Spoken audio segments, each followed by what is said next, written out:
Oh là là là, dis-moi, Porky, qu'est-ce que t'en penses, toi, des enceintes connectées aujourd'hui? Tu me demandes ça alors que j'ai pas connu cette époque. Il est bizarre, mais bon. Salutations, ici le Profusor. On va parler d'enceintes connectées pour les enfants.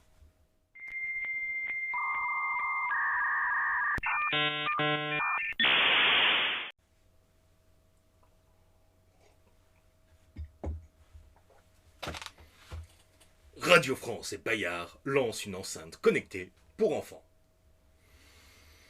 Depuis le mois de mars, certaines informations circulent autour du lancement d'une enceinte pour enfants par Radio France et le groupe Bayard. Bon, ceux qui ne connaissent pas le groupe Bayard, ils ont fait beaucoup de contenu numérique destiné aux enfants et ce sans avoir besoin de les connecter sur les GAFAM.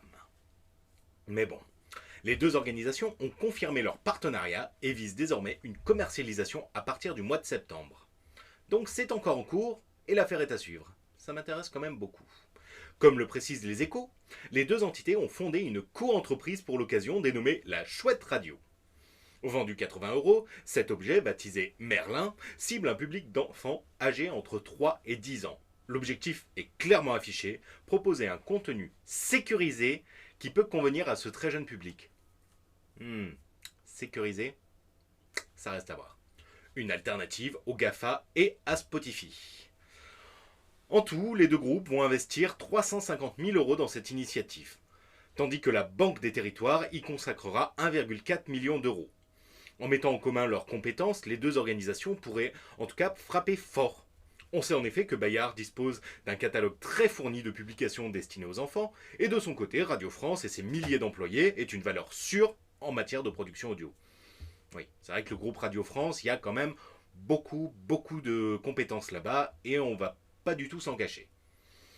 Selon le confrère, il reste toutefois à convaincre les syndicats du groupe public qui ne seraient pas forcément très favorables au développement d'un service commercial.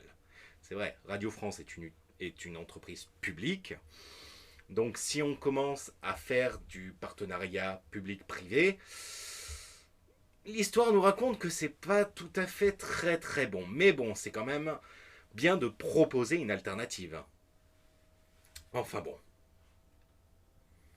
De leur côté, les dirigeants des deux entités sont enthousiastes, à l'image de la présidente de Radio France, Sybille Veil, qui explique « Pour nous, il s'agit avant tout d'un enjeu de société, celui de l'éveil des enfants à l'ère du numérique dans un environnement protecteur pour eux. Nous créons un média culturel à hauteur d'enfants car les GAFA ne peuvent être la seule fenêtre des plus jeunes sur le monde. Avec l'enceinte Merlin, l'environnement sera sécurisé, sans honte car l'objet n'est pas connecté à Internet. Ce sont les parents qui rechargeront en contenu. Et il n'y a pas de collecte de données à des fins de monétisation. Bah oui. Le boîtier n'est pas connecté à Internet. Ça va sûrement être une méthode. On met soit une carte SD, soit il est connecté en USB à un ordinateur, les parents prennent les fichiers numériques, ils les mettent dans la radio et c'est l'enfant qui après au fur et à mesure écoute les différentes émissions. Notons qu'il existe déjà des acteurs installés sur le marché tels que l'Uni qui propose au prix de 60 € des petites boîtes conteuses d'histoires pour les enfants où justement c'est une petite histoire qui est contée mais sans être connectée. L'entreprise a justement décidé récemment de relocaliser sa production de la Chine vers la France, à Biarritz.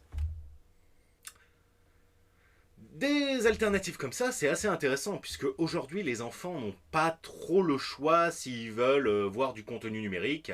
Il y a bien sûr YouTube for Kids, mais faut pas oublier que comme le service est gratuit, il faut suivre l'argent. Affaire à suivre alors. À bientôt.